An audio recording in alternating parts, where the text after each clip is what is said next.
All right, you're very welcome to the RTÉ Soccer Podcast. I'm Raf Diallo. We'll be looking back at Ireland's draw against Senegal and building up to Tuesday's final friendly versus Luxembourg, which will be live on RTE. And we'll reflect on the Girls in Green's win over Slovenia and the Women's Nations League playoff draw, as well as a big game to come between Rachel Graham's Shelbourne and Athlone for top spot in the SSE Airtricity Women's Premier Division. We're on RTÉ.ie, YouTube, or wherever you get your podcasts, and we're going to get started now. So delighted to be joined now by Stephen, Kelly and Richie Towell. Lads, how are you? How are you keeping?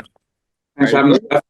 Yeah, no, you never actually played alongside each other, but your one connection is sort of Rotherham United. I think just as you were finishing up your career, Stephen, Richie joined the club about 2 months later. But it seems like you enjoyed those couple of years at Rotherham, Stephen. Yeah, I did it. I really enjoyed it. It kind of came out of blue. Didn't really expect to go there. I was at Reading at the time, and just an opportunity came up, and the manager, it was Neil Redfern, and I went, and yeah, honestly, I hadn't my expectations. I'd never been then really Birmingham, Solihull. So it was like it was a bit of a change for us. Family wise, we moved from Richmond and London all the way up to Sheffield. So it's a big change, geographically. And I honestly, I loved it. I really did, really enjoyed it. That Warnock season was amazing. Stayed up and the last day and just had a really good time. And the people there were great. Fans are great. And I said, we both know Warney really well. And Warney is just, he's one of the most enthusiastic people in football you're ever likely to meet. He's infectious the way he goes about himself and he conducts himself. And yeah, he was a really good. He ended up being the manager, but he was my fitness coach and went on to be the manager there. But yeah, great guy. And Richie, I'm sure, has some great stories playing with him as well. Yeah, Richie, similarly, I know we've talked about it a bit because it was two loans for you sort of back to back, 2017-18 and 2018-19, but it seems like good memories for yourself as well. Yeah, I had great memories. Again, similar to Stephen, like what kind of happened, I went there by fluke. It was on deadline day. I was at Brighton, and I was actually going to Portsmouth, which is not actually that far from Brighton. And then at the last minute, literally, I'd say there was only about an hour left in the window, and Paul Warren rang me. I had a chat with him, and as anybody who probably speaks to Paul Warren, you get a feeling off him, you do, that he's not just a good person, good manager. And I just kind of was leaning towards Rotherham a little bit more after just speaking to him. One conversation, that's all it took. And as Stephen said, he's a great guy, he is, and I loved my time up there. I had some really good memories. Obviously, winning at Wembley to get promoted to the Championship is one of them. But just playing under him it just gives you a great outlook, not just on football, but on life. I'm sure Stephen will be able to go into a little bit more detail as well. He's big into not just the player, he's big into the person, the type of person that you are, how you conduct yourself around the place, and he even buys into like what your family is like, and he knew all the kids' names and wives' names and stuff like that. So as I said, he wasn't just a good manager, a really good person, and I'm someone that I'm really glad I'm at that working under. Yeah, and your time, Richie, as well, there would have been a bit of an Irish core as well. I know that can happen kind of around different clubs as well. But I was looking back, I think your first season, Darren Potter, Anthony Ford are there. Second season, then there's JJ Coyote, and then someone we'll talk about in more detail later who's still with the Republic of Ireland team, Ryan Manning, comes in on loan as well. So there's a bit of a core, and then later on, Georgie Kelly after your time, and Chidozie Ogbene, sort of, it ended up in really being a really good home for them as well. Yeah, it was something Paul Warren always said. He loved the Irish lads, he did. I think he loved the Irish lads because he knew what he was going to get with them. He knew all the lads would really knuckle down, work hard, and he knew that bringing them in, they'd be good in a team environment.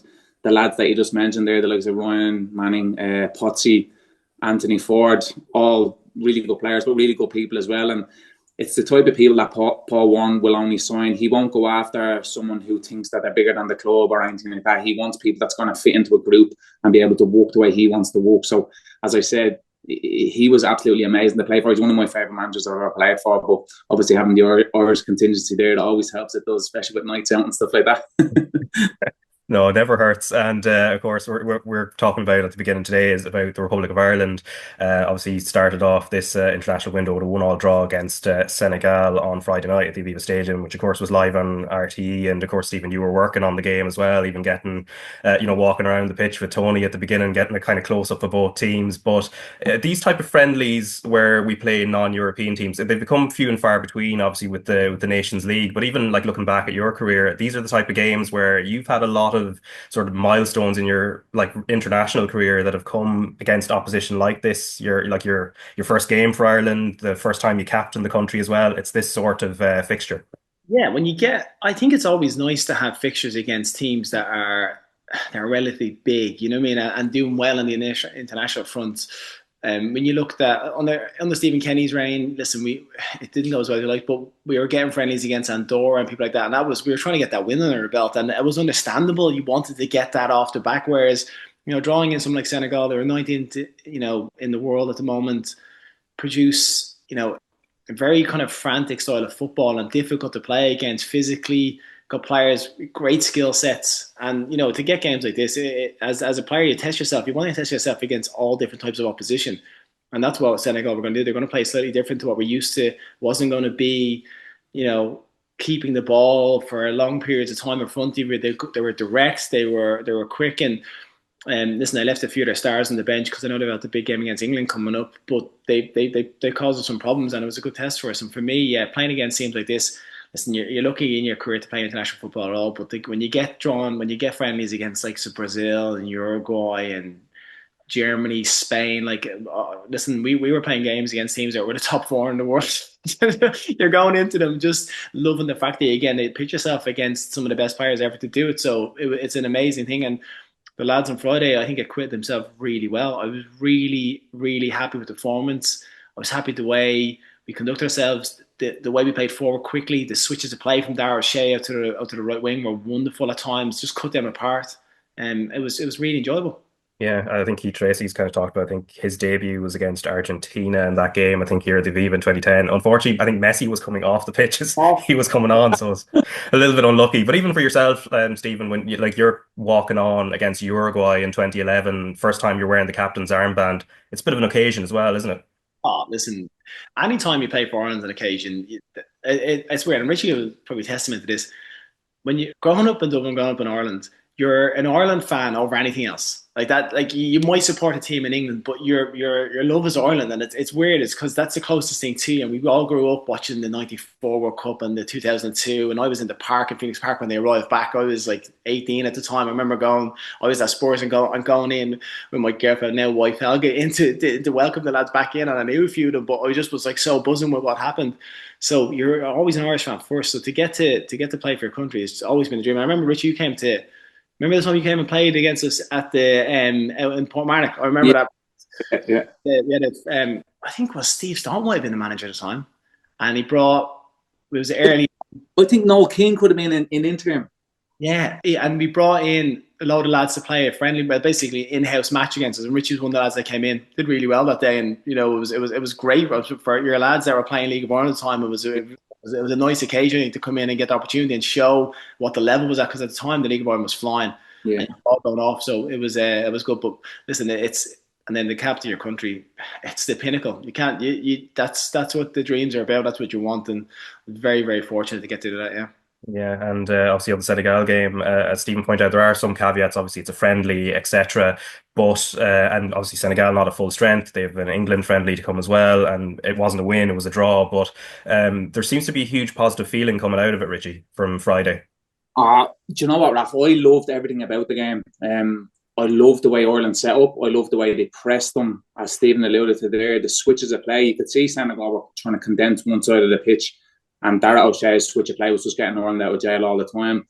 And it was really putting us on the front foot. For me, I just loved every time a backwards pass went, the whole team pushed up the pitch and they condensed it really well.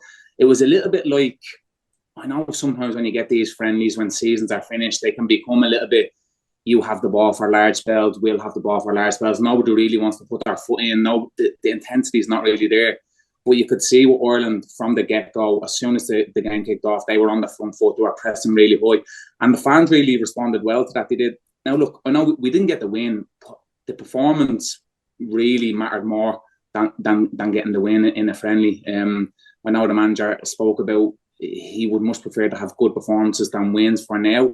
But for me, that performance was absolutely fantastic. It was, as I said, everything about what they done was really well. And see, looking forward now, I think more Irish fans are going to be looking at that past performance and be thinking, if we get more performances like that, you'll really get the nation behind them, you will.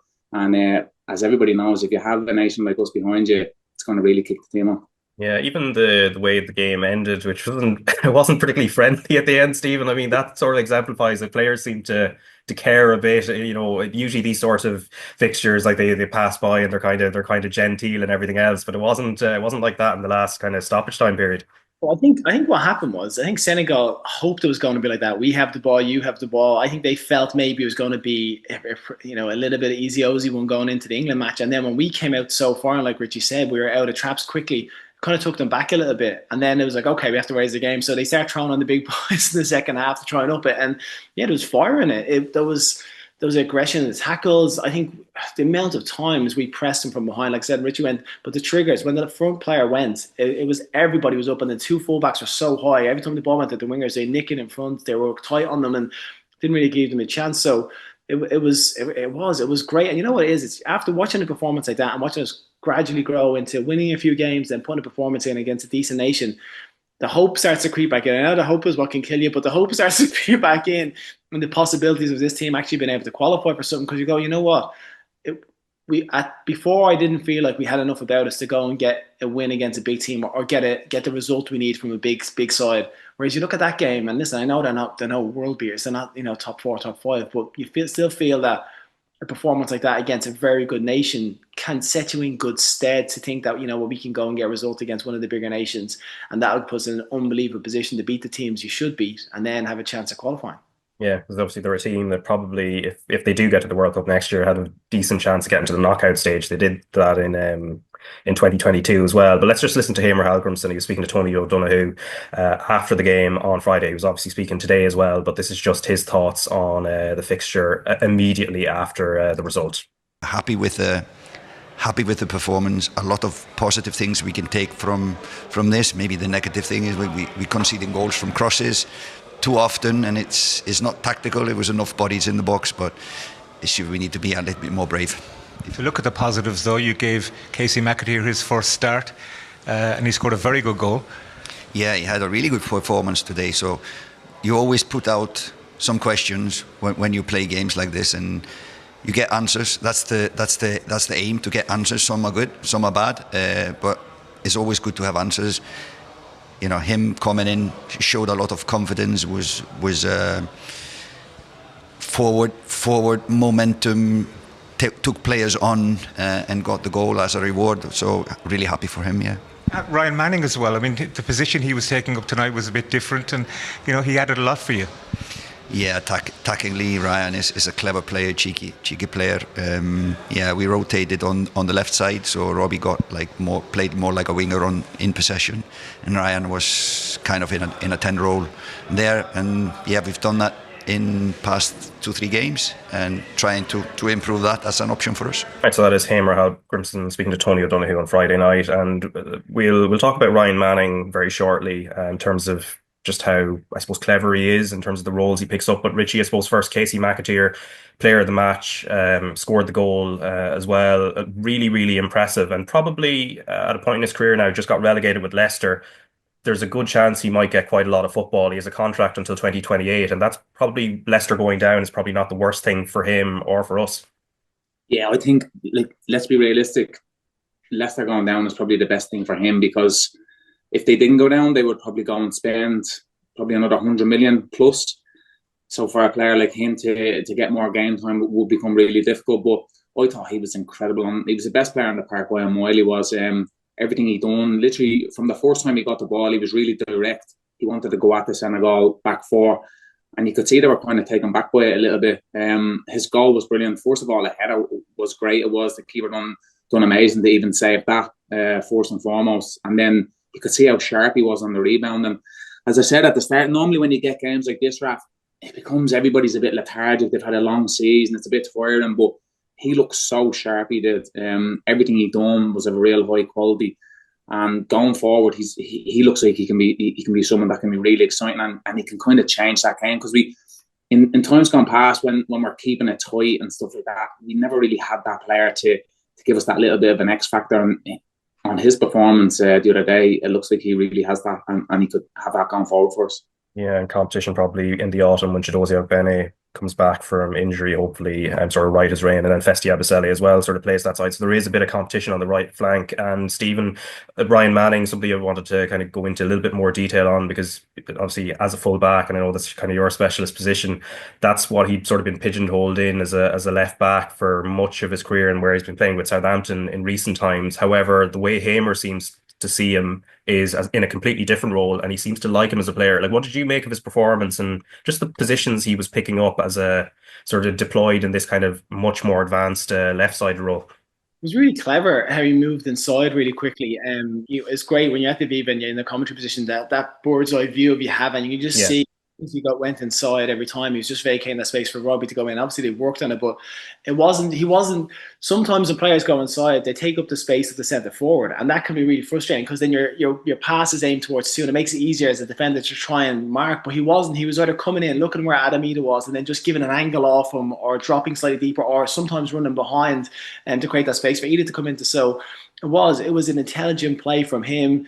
His position was really good. Little 1-2s around. A couple of times I think onto that final third, I think he was disappointed just to get that last ball in. There was once or twice where he's in behind, and you feel like just if you can whip that in, it was on for Adamida and McAteer coming in the far post. But for so much of his game, it was neat, tidy. It was clever. It was he occupied the space really well, and I think the way he drew their defenders there to create that space for Adam to run behind as well was really good. So it's nice to have options. I think that's the thing for the manager. So McAteer's come in, and you've already mentioned Ogbene and Ebisele. On the left hand side we have Manning, and you think maybe Callum O'Dowda, you feel he could do that role as well, because he's a clever enough player. He's good with his back to play. So to have two players that could fulfill that role where you want them to play like a 10, they're not just a winger or a left back, just gives us really good options, and makes other teams have to worry about how we're playing as well. When we're not just a 4-4-2, we went to a back three with two wing backs, and it just changed it for us. And Senegal didn't really know how to deal with it, and their right winger was a bit lazy, so he was just half cheating a little bit. So Robbie got loads of space, and then Ryan just caused them all problems. Yeah, what's to say about him or Stephen, in the sense that he actually kind of spotted that about Ryan Manning? Because generally, sometimes players get pigeonholed in a position and you just kind of leave them there. But the fact that, and I might ask Richie about this a little bit later on, because Manning's has evolved as a player over time. He wasn't always a left back. But what's to say about him or Stephen, in the sense of that he's kind of spotted that Ryan has sort of other traits that might help in positions other than the one that he's been kind of largely finding himself at club level? Shown that in the short space of time you have on the training pitch with them, he's really taken notice of what they do and what they can do, and that's nice for a manager. Because listen, sometimes you go into national camp, and I don't know whether our manager is not going to name names, but the system will take the session. It'll be a little five-a-side, There's stuff like this and you don't really, and the manager kind of has a preset idea of what he wants the team are going to play, and regardless of what you do in training, it doesn't really affect that. Whereas I think Hamer's come in and he's thought, right, I want to look at what I have first, and then kind of put my style of play around what I feel best suits this group of players, and I think that's what he's done. So it's really intelligent. It shows a great idea and understanding of football and how to get into the psyche of players and be able to just give them that confidence to do something slightly out of their comfort zone, and believe. Listen, he's given him the belief that he can do that. He said, listen, I don't want you up and down on the left wing. I feel like you can come inside and be that player. So yeah, it's great for the manager. And listen, I think with every game, he's warming more and more to the Irish fans. When you speak to him one-on-one in person, he's a very likeable character. And I love that there seems like to be no nonsense with it. It's straightforward talking. We did this, we did that. And the players, it's a clear, concise message to how they want to play. And as a player, Richie will tell you, there's nothing better than a manager just gives you an instruction to go out and do something, and you go and do it, and then that's it. There's nothing overcomplicated about it. It's like, this is what I want you to do. You do that for me, and I'll be happy. Yeah. And that's what he seems to do. Yeah, I only met him for the first time there, I think, at the squad announcement. He does come across quite, like, he's very clear and he's a good communicator. But I suppose, Richie, just on Manning, because as we mentioned earlier, you would have had experience of playing with him much earlier in his career. I think that season at Rotherham, he was listed as a midfielder, and you scored 4 goals that season. He scored 4 goals as well. Interestingly, afterwards, when he's at Swansea, becomes a left back, but also then at times there was a time where they switched to a back three, and he's wide left-sided centre-back, so he seemed to be moving further and further back. But what do you remember the Manning, I suppose, in terms of the tactical role he would have filled in when he was at Rotherham? Because it seemed to be a lot further forward and very different to what he has been. Initially, he would have been a midfielder at Rotherham, but I signed, I think, maybe 4 or 5 games into the season, again on deadline day. And obviously, with me playing midfield, I kind of went in there and he got pushed back to left back. He did. So I wouldn't say he was too happy about that, because I think he was definitely playing really well in midfield. But obviously, from the previous year, Paul Warren was after really liking what he's saying with me playing in midfield. So we had to jig things around a little bit.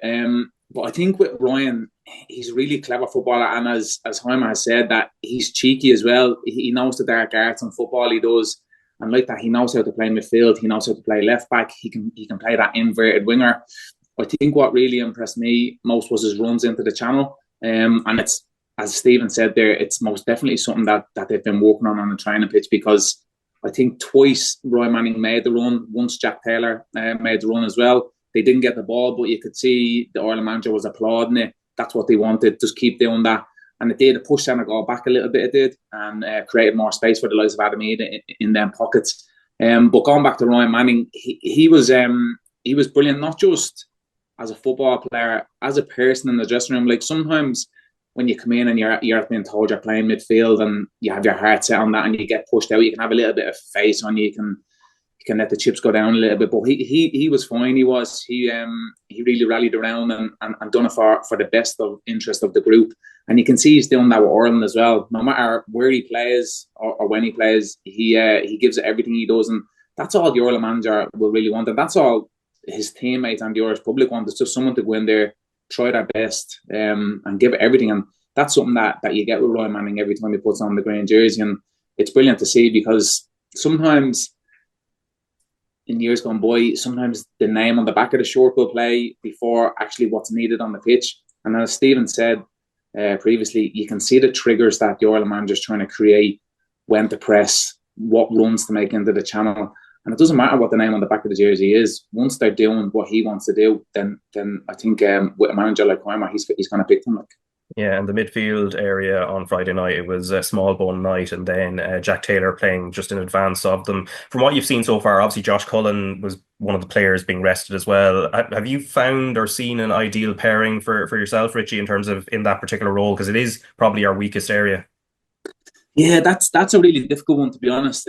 Obviously, we had the likes of Troy Parrott and Evan Ferguson on the bench as well. So places are out for grabs up front as well. With Adam Eade, he was in good form this season as well. But going back to the midfield options, obviously Josh Cullen has kind of been that player that has always been your steady Eddie that plays every game.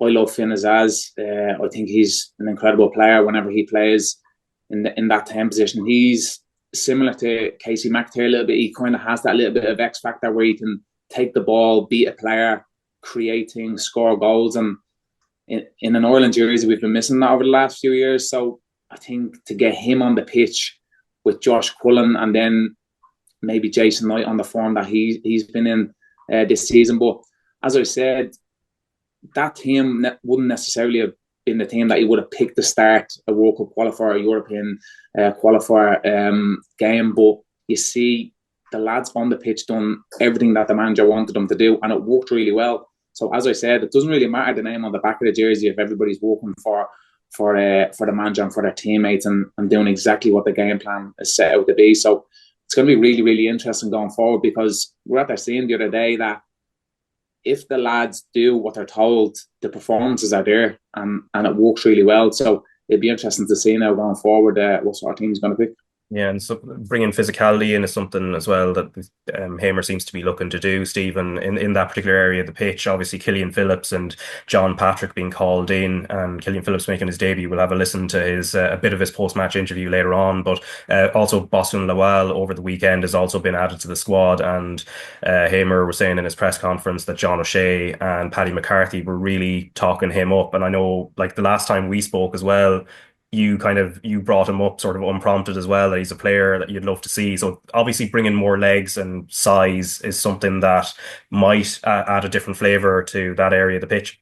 I think Yeah, Bosun Lawal. But when you watch him with the 21s, honestly, you're going, this lad has got so much. And the most frustrating part is that he hasn't played for his club, and that's what kills it, because you have to produce at club level if you want to become international. That's what has to happen. That has to be your bread and butter, and then you bring that in. He's been given some really great opportunities with the senior team without really being able to perform. When he was at Fleetwood, he did really well. But since he's been at Stoke, he's had an injury-blighted season, and I think he's only played 6 or 7. Was it 6 or 7 matches this season? He's not played much at all, Yeah, maybe. 7. Yeah, so it's. But when you watch him in the flesh and you see him, you're going, he could be the ideal sitting midfield player. That person you want to just sweep up in front of the back four, and that will allow the Robbie Brady's the left back to go really high. If you're going to play retreat, you can have that one sitting, and then the Knight or the Cullen can push up a little bit. And for me, it puts Finn Azaz into prime contention as a 10, because you give him a freedom role that he can just go on a link between the front man, whoever that is, whether it be Adam or Ferguson or Parrott, which one of those three is going to pick in that central role like the 9. But I think Bosun Lawal could be, if he just gets playing. That's the thing. I just hope for him, because as a young player you want to see him get game time. But I think for Ireland going forward, I just hope it's not a player that doesn't get to fulfil what I think the potential he has, because there's not many young lads I've seen that have excited me as much as him in a role, and I think he can be sensational.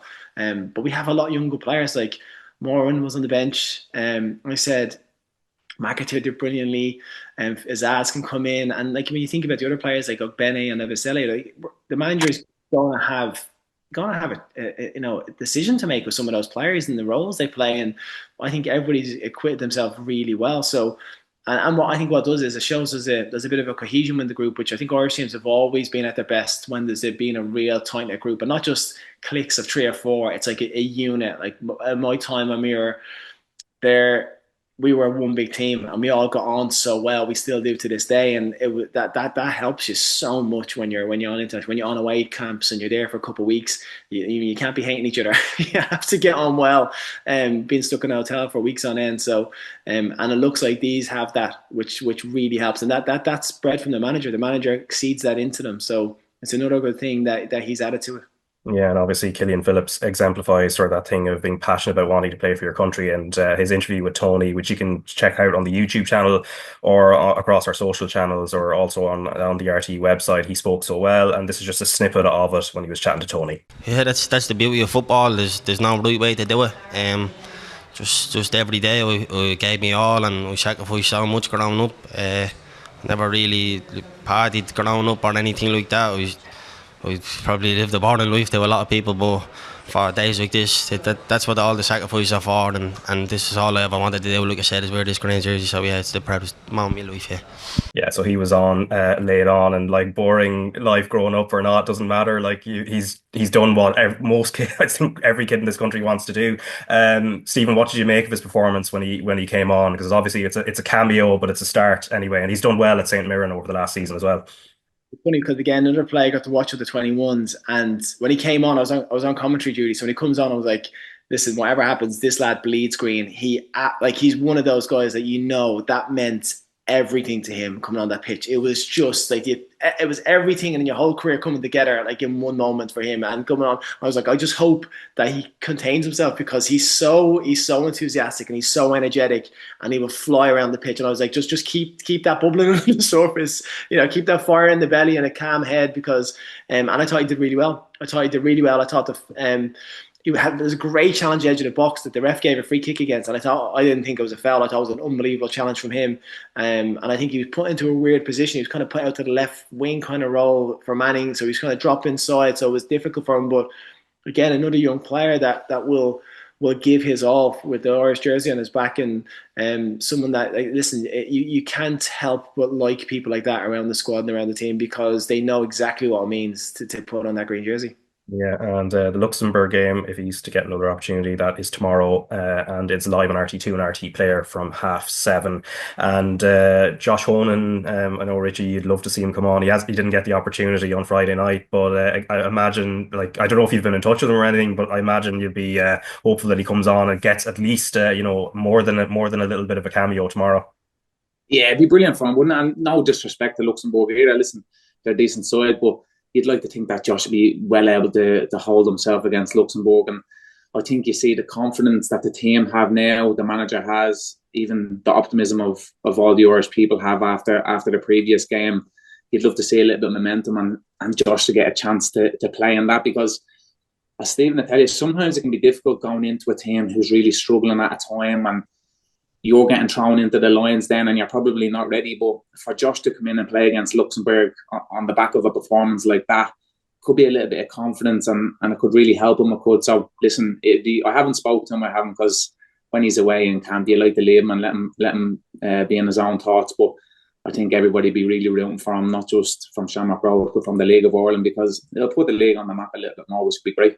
Yeah, and Caoimhin Kelleher as well. I think it's very much worth a mention, Stephen, because his save, the one that he puts off the crossbar, and we didn't even realise it was a save. First of all, it was only the replay really showed how brilliant it was.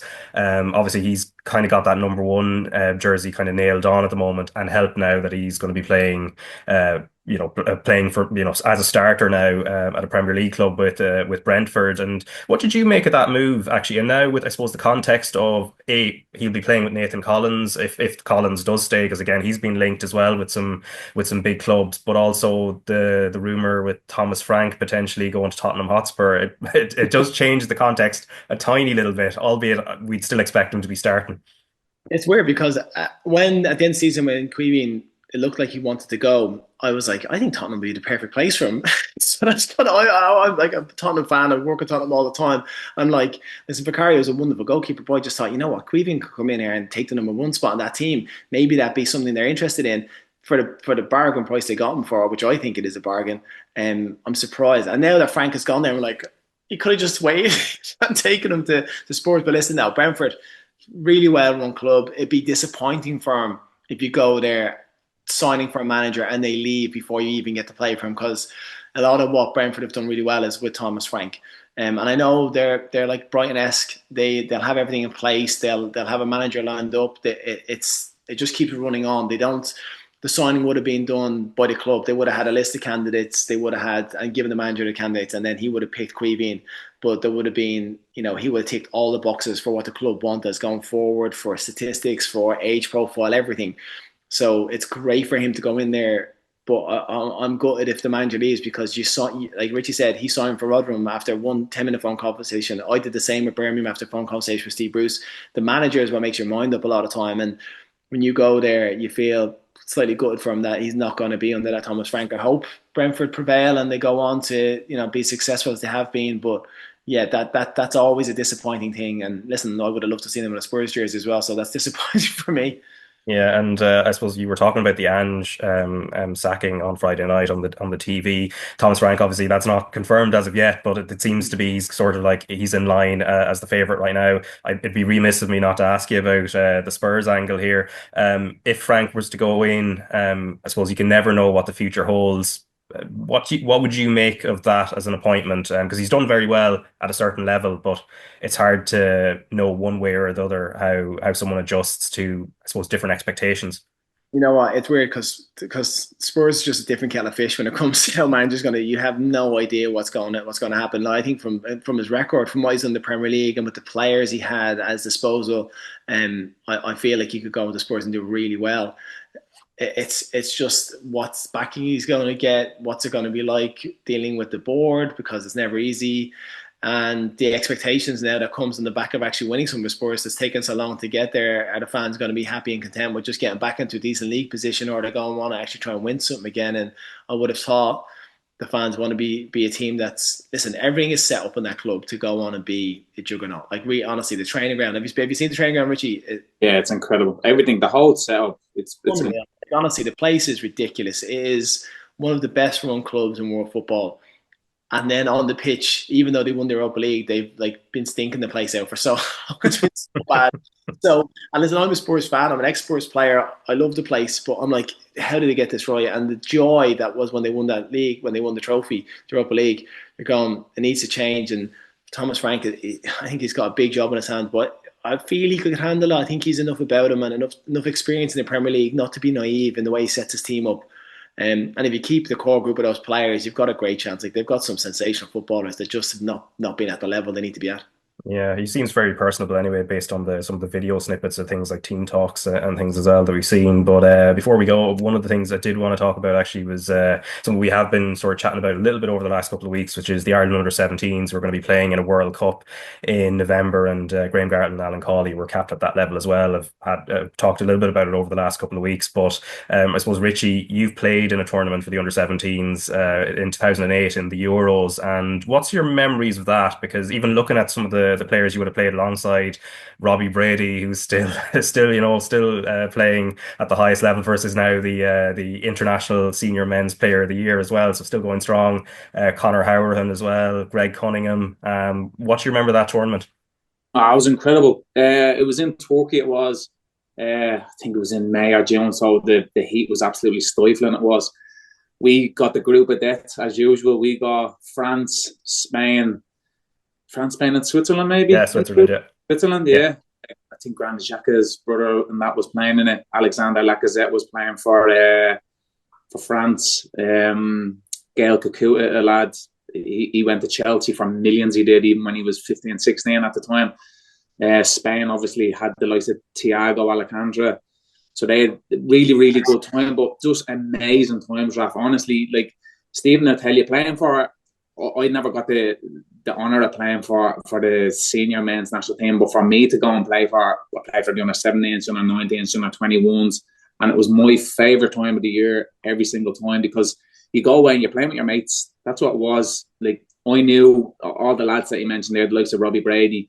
I'd known Robbie for years and years. I had Connor Clifford, players like this. So to go and literally play with your mates and test yourself against the best players in the world at that time, at that age, it was absolutely incredible. It was, as I said, we got the group of death. It ended up Spain against France in the final. We drew with Spain over there. I think we got beat by France 1-0, something like that. So we were very unlucky with the group that we got dealt. I think if we had got even just one of the big boys in it, and we had got, I think, Turkey and who else was in the other group? Can't remember who was in the other group now. Scotland, Turkey, Scotland, and someone else. If we had got one of them instead, I think we would have went through. So yeah, look, Ireland under 17. So I think they're getting quite a decent draw in comparison to the one we got. They definitely got a better hand. So you'd love to see them go on and do something, because the proof's in the pudding there. As them players that you mentioned, the likes of Conor Howerhan, Robbie Brady, there's players there that the aspirations to go and be like, and to go and play in a tournament for under 17s, you have that stepping stone to look and be like, well, look at the players that have been there and done it before, and then gone on to play for the men's senior team. So it's a great opportunity for them. Yeah, even looking back through the pictures, I think on Sportsfile, I think there's one where yourself and one of the other lads is trying to go in on Thiago Alcantara. Like, what would you have made of a player? Like, he was coming through at Barcelona, the whole La Masia thing. Like, to test yourself against players at that level must have been amazing. Yeah, there's always whispers before the tournament, and knowing because it was a bit strange. Every team stayed on the same site, so when you're walking around having lunch and you hear the whispers, such and such a good player, he's the best player in the world at this age, and everything was earmarked about Thiago. Obviously, he was in our group, so we actually went to watch. It was France against Spain, the first game of the group, and our whole team went to watch because we wanted to watch the likes of Gael Kakuta and Thiago. And Thiago scored 2 in the game, and he just ran the show. And we were playing them about 4 or 5 days later. And me being a midfielder, I was a sitting midfielder. He was kind of playing in that more advanced role for Spain. I was thinking, this is going to be an absolute nightmare. It is. We ended up playing brilliantly against them on the day. I think we got a draw off them. I think we were actually probably the better side on the day, and he was really quiet. He was. So it was great to be able to test yourself against them. But as I said, for our crop now, going and playing in a World Cup and looking like they could get out of the group as well, it's going to be absolutely incredible, because there's some really, really talented players in our under 17 side. Yeah, especially if the club versus country thing is kind of settled as well in the build-up as well, given it's outside of an international window. Yeah, that can't happen. The clubs have to let the players go. As Stephen will tell you, for any Shamrock Rovers player to go and, no disrespect, to play against a Drogheda or a Derry or whoever it is for the last 2 or 3 games of the season, they need to go and play in a World Cup for Ireland. That's 100% more important to us, most definitely. Yeah, and for Stephen yourself, we will talk about the World Cup. You did play in at youth level as well, but even before that, you played in the Euros in 2000 with the under-16s, and then I'd say is a special memory. I was trying to find video of your goal against England. So this is the under-19s Euros against 2002, and you get to the third place playoff as well. And what do you remember the England goal? Because I couldn't find footage of it. All I know is listed it's down as a header, and you've come from 3-2 or from 2-0 down to win 3-2, and your goal is the winner. Yeah, oh no, it's still to this day one of the best moments I've ever had in football. It's crazy because it's at youth level, but like, listen, we're Irish. Scoring a goal against England is like everything you dream of, isn't it? Like, and even I'm in England at the time I was playing, and a lot of lads I knew, so they had. Again, like Richie, you roll off the players that you're playing against that go on, and then so it was like Jennings and Pennant and Dean Ashton's up front, Michael yeah, Chopra, yeah. all these lads, Jay Bothroyd, literally a list of them, and Carlton Cole, so many players they're playing against, and you know them all because I'm at Spurs, so you're playing against these like they're at Chelsea's and West Ham, and Arsenal, so you're playing against them week in week out. And we're 2-0 down. I just remember that the half time, the team talk. Listen, you speak to Paddy McCarthy and Glenn Wheel and stuff and all. The team talk Brian Kerr gave us, like it was like tears in the eyes. I can't actually say what he said because we probably get in trouble, but tears in your eyes stuff. And like the range lunatics after half time. I'm not joking. It was unbelievable. And I can't remember who got the first one. Stephen Paisley got the second one. You know, played League of Ireland, and then yeah, it was edge of the box, ball dropped in. Just I got up a looping header, lobbed. I think it was like lobbed the goalkeeper from the edge of the box. I don't know how it went in, and we just went mental. Like it was unbelievable. And then we got through to the third, fourth place playoff, and ended up qualified for the World Cup, which was then like unbelievable and actually similar to what the lads had. So the World Cup came around, but it was in Abu Dhabi, so it was played in October. So it was played middle of the season. And I was on loan at Watford in the Championship at the time from Spurs. And they're like, "You're not going." I'm like, "I am going. I'm 100% going. There's no way I'm missing out on this. They're playing a World Cup from a club." And every single player, like there was a good few who started playing. I think Glenn might have been playing at Sheffield Wednesday. I was playing like I said, I was playing in the Championship for Watford on loan. And the straightforward they're playing at a really good level. And we all just said no. He was one player that didn't go, Sean Thornton. He was at Sunderland at the time, and he said no, he's going to stay at his club. And for the rest of us, we were like, no chance, we're not missing this. Like, it's a World Cup, you might never, like, listen, I never got to another one. So it was a once in a lifetime opportunity, and it was the most amazing time. We got to I think we got to quarterfinals or last 16. Yeah, last 16, yeah. I got beaten by Colombia, but I was suspended for the game. Myself, Glenn Whelan, and Darren Potter were all suspended for the last 16. We all picked up yellow cards in the last match, but I scored the winner against Colombia, or the winner in the last group game to put us through to the last 16. So that again was another like I didn't get many goals in my career, but for instance, for something came in good good moments for Ireland youth age. And that was just, again, it was an unbelievable tournament. Like a couple of lads got in, I think myself and Stephen Elliott may have got into team of the year, a team of the tournament. Like it was just one of those things that was amazing. But again, the players you play against, like Iron Robin and like Van Persie and Spain at the time, again, you're speaking of Spain, in the European Championship, Spain had two players. So Torres scored something like 12, 13 goals in this. Right? I'm not joking. I was like, it was only like an 8-team tournament or 12, 13 goals, and he didn't get player of the tournament. The player of the tournament was Iniesta and Iniesta and Torres were both. We were in the 19s. They were both 2 years below us, so they were in the 17s at the time. And Iniesta got player of the tournament. We were looking at got like this tiny little, really pale Spanish guy, and we were going, and we watched him play, and we were going, "Oh my god, this is off the scale." And I said it was ridiculous because Torres scored like 12, 13 goals and didn't get player of the tournament, and Iniesta did because he was that good. So yeah. It's just one of those things that, youth team football, it's with Ireland, it's special memories you create, and listen, they'll be with you forever, and hope the 17s have exactly the same as what we had. Yeah, because I remember talking to Stephen Elliott about that tournament years and years ago, and I think the one thing I think it's similar to what Richie said about playing in Turkey. The heat is like it's something that's just difficult to deal with, even in October in that part of the world. But later on when you're playing senior international football, Stephen, and you've got Stephen Elliott there in the squad with you, Glenn Whelan in the dressing room with you for a long period of time, Kevin Doyle, Keith Fahey, who came off the bench I think in one of those games in the under-19s, under-20s. Do you kind of always go back to those memories with them when you're kind of sitting with them in a senior team, and that those stories, like there's a sort of like a lifetime bond is kind of created, particularly with those lads?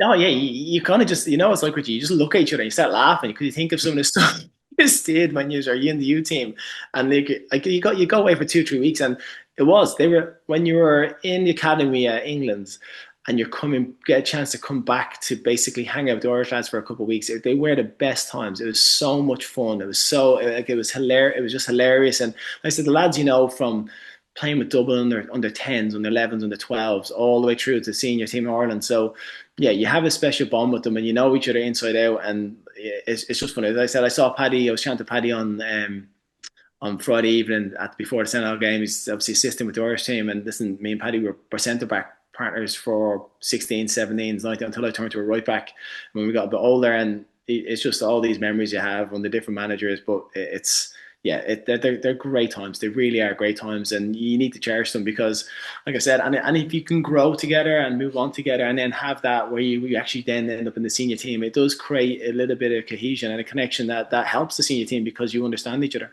Yeah, and I suppose before we go, also Premier Division in terms of the fixtures this weekend, and just the games on the Friday first: Cork City against Bows, Derry City against Galway, Shells against Shamrock Rovers, and then Pats against Drogheda. I think Richie can't really look beyond the Shells versus Shamrock Rovers game.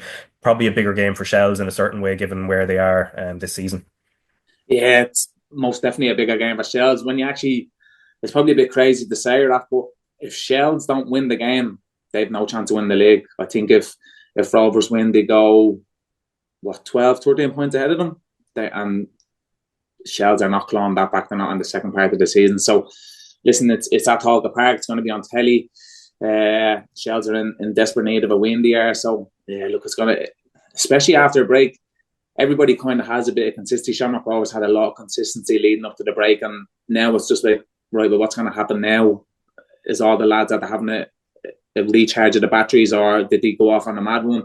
We don't know what's happening. Did lads get injured during the week in training? So we don't know what's going on really. So it's going to be very, very interesting to see what happens this Friday.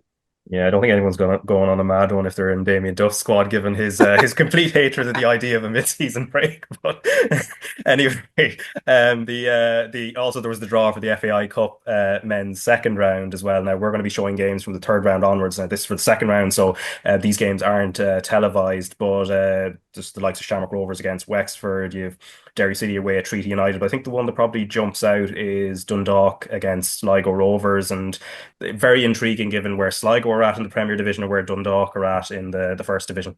Yeah, it's a bit crazy, isn't it, when you think about if a First Division team gets a Premier Division team in the fourth round, they probably think, we're after getting the rough side of the draw. And to be fair, Dundalk could have got a lot easier options they could have, but I think secretly in-house they'll be fancying themselves, even though they're playing against a team who's a division ahead of them.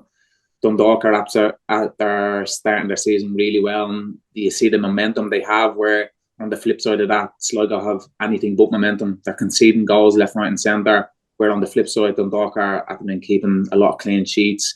They've been scoring a lot of goals. So it makes for a really intriguing tie to see what the actual gap is like now between the bottom of the Premier Division and the top of the Fourth Division. So yeah, I actually fancy Dundalk to win that game, to be honest, Raf. Yeah, we'll see how that goes. Obviously, there's a few weeks anyway before those games are played. But that sums us up for now. We're going to be joined by Rachel Graham very, very shortly. Of course, let's not forget Luxembourg against Ireland. It is live on RT2, RT Player Tuesday 7:30. But Stephen and Richie, I've dragged you back through the memory bank over this last hour or so. So good stuff at least. Kind of memories are all working perfectly fine. Obviously, a lot of them are kind of happy as well. So very much thanks very much for your time anyway, Stephen, and same to you, Richie, and enjoy the rest of the week. Cheers, Raf. Thanks. All right, so delighted now to be joined by Shelbourne's Rachel Graham.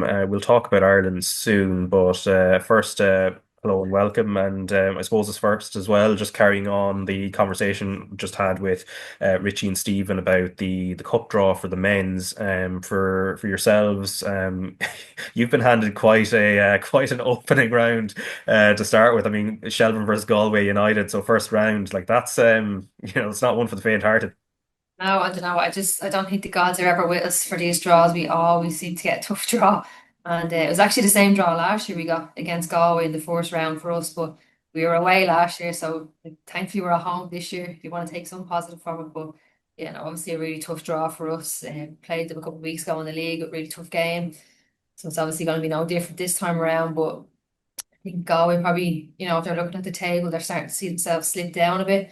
And maybe this is now a great opportunity for them to, get a trophy and even get to the final. They've never been to the final before. So, look, the league is obviously the one that everyone wants. But the cup final is always like, the nicest day out. It's the one that's televised, most publicity. So, look, it's obviously a really nice day. We've been there the last couple of years. So, we, want to be there as much as anybody else. But yeah, look, a really tough draw for us. We never seem to get the easy one. But look, you can't feel too sorry for yourselves. We'll just prepare like we did the last couple of weeks and hopefully get the job done.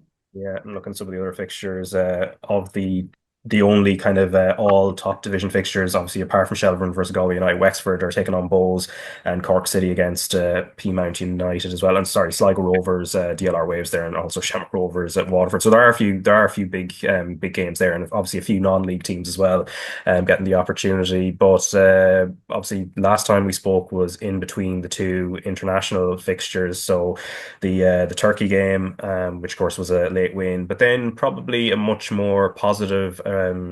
Not so much the result as much as the performance on top of it as well. The Slovenia game last Tuesday in Cork, with Saoirse Noonan scoring the winner. Overall, what did you make of it in terms of I suppose the pros and cons out of it? Yeah, look, I think it was our best performance so far within the group. We spoke last week that, if we were being really honest, that the 4-0 win was, an unrealistic target for us. So the main aim from the game was to get a win, to get a good performance, and that's what we done. And look, it's much easier to do when you have nothing to lose. We can just throw everything at it. And Slovenia were, almost happy to lose the game. They were happy at 1-0 down, even probably 2-0 down. They would have been happy, but once it didn't get to 4-0, they were happy. So, given the conditions, it's obviously a really easy time to go and play. But look, obviously, good play, some really positive play. But I just think it's something that we probably can't get too carried away with. I think the first half was really good. I think probably dropped off a little bit, but in the second half, and whether that was tired legs or, the reality was kind of kicking in that we're probably not going to get another 3 goals here. So I think for all the possession that we did have, I think we still looked most threatening from a ball into the box or crossing into the box. And Carla does speak about, wanting to play more possession style of football, play that way. But look, I think if you're England or you're Spain or one of the top nations, you can have an identity, you can have one way of playing. But I just think for us, we're going to be a team that has to adapt to the opposition and maybe change 1 or 2 things like we'll probably have to do coming up against Belgium. And if we are looking threatening for balls into the box, it's not something that we should completely come away from. It's an area that we're good at, so it's an area that you should work on and use to your strength. So I think, yeah, a lot of positives, but also, the reality is that we are playing in a group with teams that we should be beating. So I think as well, for Carla, it's probably hard for her to get her starting 11 right. It's chopped and changed a bit, and I think especially with the back line, it's, you'll obviously kind of change 1 or 2 attacking players, but I think in the back line is something that you want settled, and it's not something that we've seen settled in the last few games. And even Jessie's able to play in that right full, and look, she's done a great job, but again, like Aoife Mannion, just not the characteristics of a right full. And when we do come up against a better team, we're probably going to need someone a bit more quick, dynamic in that role. And look, Anna Patton is now suspended for the first leg against Belgium, and you'd imagine Jessie Staple will slot back into centre half. And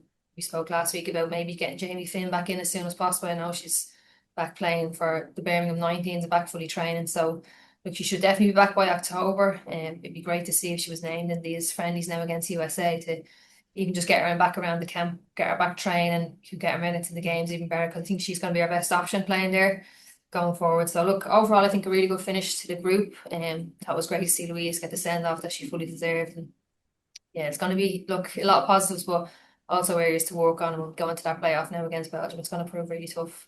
Yeah, and Louise's interview obviously brilliant as well. I think the pundits that were on were probably doing their best to get her to try and cry, but she managed to avoid that anyway. But it was really emotional, obviously, after all this time playing for Ireland. But Carla Ward was also speaking after the game to Tony O'Donoghue. So this is what she had to say, and she touched on a lot of the things you've just mentioned there as well. You've got the draw on Friday, playoff now in October. Will we see a different type of team in terms of personnel? Maybe even, is this a template for the future tonight, do you think? It has to be. It absolutely has to be. We're going to the US where we can continue the work we're doing. As you've seen, we've tweaked out our possession quite a bit to tighten up. That's got to be our blueprint. then we can go and be creative with the ball, because a Carlo Ward team likes to be creative with the ball. So, but we have to balance it off and make sure we do. So we'll go to the US. We'll continue with that. We'll take some younger players again and get ourselves ready for the playoff. Can I finally ask you, is Anna Patton going to be suspended now for the playoff? I believe so. Yeah, I believe so. So that's something we'll have to look at. So that is Carla Ward there, actually touching on a lot of the things you've mentioned there, Rachel. But Saoirse Noonan, obviously Páirc Uí Chaoimh would mean a lot to her, given she played there in an entirely different sport as well, and then to score the winner in her home county as well would have been great. She's obviously done really well at club level in recent times. Hasn't had too many opportunities in the international team. So what does that goal do for her, and what did you make of her overall performance in terms of what it could do in terms of the pecking order up front? Yeah, look, it's obviously a huge moment for Saoirse to score, in our home county, and having played there as a Gaelic footballer, brilliant achievement. I think she's the only player to ever do both sports in the stadium. So look, a huge moment for her. She's proven herself at club level the last couple of months and has, bided her time to get her shot at international, and that's her first competitive start and she gets a goal. And like I said, we look threatening from crosses, and Saoirse's definitely one who can get on the end of one and direct a header. And even when she was playing here in the league for us at Shell, she, was really dangerous in the box from crosses. So she's definitely someone who's put her name forward now to, be that starting number 9 for us. And she's obviously not probably as mobile as the likes of Ciara Carusa and even Amber Barrett. If you're looking to get in behind, she's probably not that type of player. So I think if we are to play to our strengths that we showed, and it's, we need to get balls into the box and on the end of them, she's definitely someone who can put herself in there. But look, she's definitely done herself no harm. Just keep performing at our club level, and I'd assume she'll be in the USA camp, so she could do the same again. And she's definitely put herself in a shout by starting for that Belgium game. Yeah, and Emily Murphy, what did you make of her as well? Obviously, player of the match in the game itself, but that's 2 sort of back-to-back showings where she showed some of the good sides to her game. Yeah, look, obviously took her goal really well against Turkey, and then got her start then against Slovenia. And again, another one who's done herself a lot of favours for getting into the starting 11. I thought she was by far player of the match. She really stood out. Got up the pitch, back the pitch, defended, attacked, and maybe in the final tour could have made a few better decisions. But I think sometimes, you want to get yourself in the score sheet like she had done the week before, and probably maybe took that greedy option when she didn't have to. But look, I think given the options that we have, and I think Abby Larkin done great on the other side as well, they probably the 2 that have performed the best in those winger positions. So I think, going forward, she's the one that you probably, someone else needs to come and take that spot off her now. Yeah, and obviously, as you mentioned, towards the end of this month, the USA friendlies sort of back-to-back over on US soil, and that's all obviously building up to October. Katie McCabe looks like she's going to be rested. Obviously had a really challenging season in terms of like the amount of games she's had to play, winning the Champions League, etc. So going to be rested, avoiding burnout. So there's going to be a lot of experimentation. And then, of course, October rolls around, and Belgium over 2 legs on the 24th and 28th of October, and they're higher ranked. They're 20th. They beat England in April, but they've also lost 5-0 in Bristol. So again, probably a stronger team than what we have been. But what's your expectation in terms of how daunting that task is going to be and how Ireland sort of approach it? I know much can change and we don't know which players are going to be available at the time. Yeah, look, I think no matter who we're getting in that draw, it's going to be tough. But I think Belgium have made big improvements over the last number of years. They've played in League A and the Nations League the last 2 years. And like you said, their results have been a bit mixed within their group this year. And they lost 5-0 to England and then went on to beat them 3-2 and only narrowly lost out to Spain. They lost 3-2, conceding the 92 or the 96 minutes. So a really late defeat for them, but also then went and lost 5-1 to Spain. So a bit mixed, and their last result then beating Portugal 3-0. So look, they're definitely a top team, probably on a better level than we are at the moment. I think they've some good key players. Their captain up front, Tessa Woolard, she plays for Inter Milan, and she's 90 goals for Belgium, which is an amazing achievement. So she's definitely going to be a big threat for them.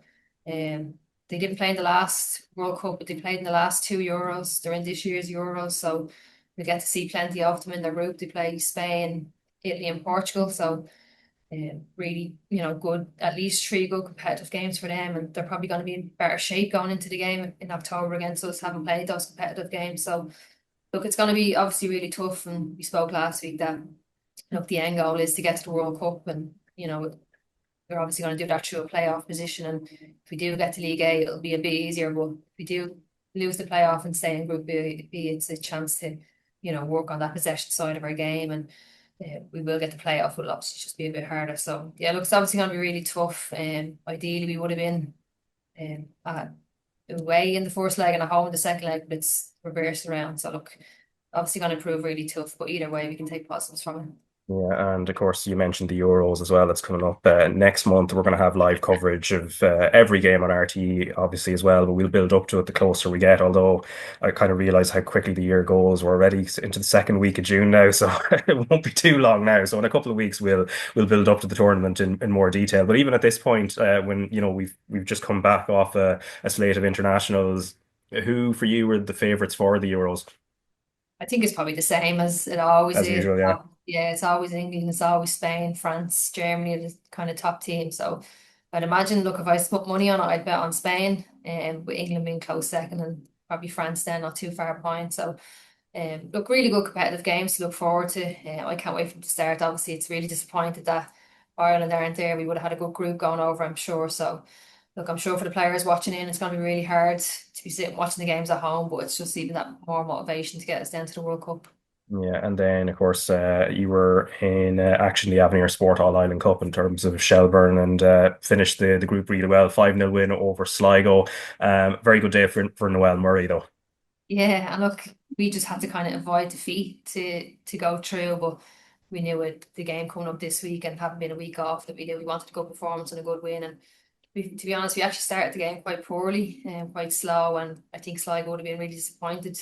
Definitely not to be 1-0 up after a few minutes and then had another chance again soon after. So we kind of got a bit lucky towards the start and then found a bit of rhythm. And then, of course, Noel Murray, who's saved us so many times before, pops up with two great goals just before half time. And then in the second half again, another two goals. So look, a really obviously great day for her individually. And she's someone who's, found herself out of her starting 11 the last few weeks. So it's been tough for her. But look, she's going to improve on a point on Saturday. It's going to be a big headache for her now coming into her big game on Saturday. So look, a great win overall for us, good performance on the road, and then setting us up nicely going into Saturday's game. Yeah, and then I think the draw was made as well for the quarterfinals of the Avenir Sport All Ireland Cup on Sunday. So this was Galway United against Shamrock Rovers, Wexford against Peamount United, and then you're playing Treaty United and then Glentoran against Bowls as well. So you mentioned the big game against Athlone coming up. So of course home fixture, 4 o'clock kick-off on Saturday against the reigning league champions. But the battles between you, barred obviously the cup final, which is the sort of the outlier there where you hammered them 6-1 in that final. Otherwise, it's always been quite tight, even in the President's Cup when you played them before this season kicked off. But the way the context of this game now, it's not a knockout blow for either side, regardless of how the result is. I suppose it's more a laying down a marker for the second half of the season. Yeah, we obviously, all our games have been really tight bar that cup final. So I'd imagine this will be no different. It's usually, one moment in the game that will decide. And look, it's a big 3 points, obviously. If we do lose or they do lose, I don't think it's, the season's wrapped up or it's done and dusted, but they're currently a point ahead of us. So, a draw might be something that if it's the 80th minute, they might not push to get the winner. But for us being at home, we'd obviously like to win the game. And look, we're both in flying form, both won our last 7 games. They have some key players, obviously Maddie Gibbs and Kelly Bray, who've performed so well over the last few weeks, scoring goals, setting up goals. So we know where their threats come from, and look, we'll always respect the opposition, but we have to respect ourselves as well. We're also in flying form. We have some really good players, and our dressing room is full of quality, and our bench is full of quality. So look, we'll back ourselves to go and win the game. Hopefully, it's just a good competitive game, a good show. I'm not sure if it's live on telly. Someone said it was, but I'm not sure. So hopefully, it's a good display of two top teams going at it and trying to get that top spot off Athlone. Yeah, no, I can't ask you about tactics or anything like that because that would be sort of giving away the game. But what I could maybe ask in a certain sense is in terms of how much like video, like obviously their players or like the back of your hand, and they would probably know yours as well. So it's not a big secret. But in the build up, like how much video analysis work would you be doing in terms of like focused on like specific players or specific, I suppose, areas and roles? Yeah, so tonight, we train Monday, Wednesday, Friday. So tonight we'll do analysis of our game just gone on Sligo, so areas that we can improve on. And then on Wednesday, then we'll start to look at Athlone, see, how they play, how we can maybe hurt them. And then Friday, the same again. So Friday will be more of our tactical session of how we're going to set up, how we're going to play. But look, our whole week is usually based around the opposition and how we're going to play. It's not so much of a, starting 11 walkthrough session. It's more of a how we're going to play, whether it's switching the ball really quick, whether it's getting in behind, finding the areas that we can exploit. So look, we have a lot of experienced players. You can have all the game plans you want in the world, but sometimes game plans just don't go to plan. So I don't think it's too ideal to be, so headstrong on what you're going to do or how the games go, because it never really works. It's more about having ideas of, what happens if we do this, or if this happens in the game, how we're going to react or how we're going to adapt. So I think that's what it's more about, rather than, this is their key player, this is what's going to happen. It's never that easy, trust me. No, definitely not. And obviously, best of luck in the build-up to, and obviously best of luck to the Athlone team as well. It's going to be a great game to watch as well. But that is it for this week's podcast. Next week we'll be coming to you on a Tuesday. St. Pat's v Shelbourne and Rotherham United v Shamrock Rovers will be played next Monday night. So we'll have some reflections on that, and also on the Luxembourg game for the Ireland men's team. And we'll also be reacting to your Shells Athlone game in the Women's Premier Division as well, and the men's LOI matches too from this coming weekend. So thanks to you, Rachel, and also cheers to Stephen and Richie earlier. So slán go fóill. Thanks, Raf.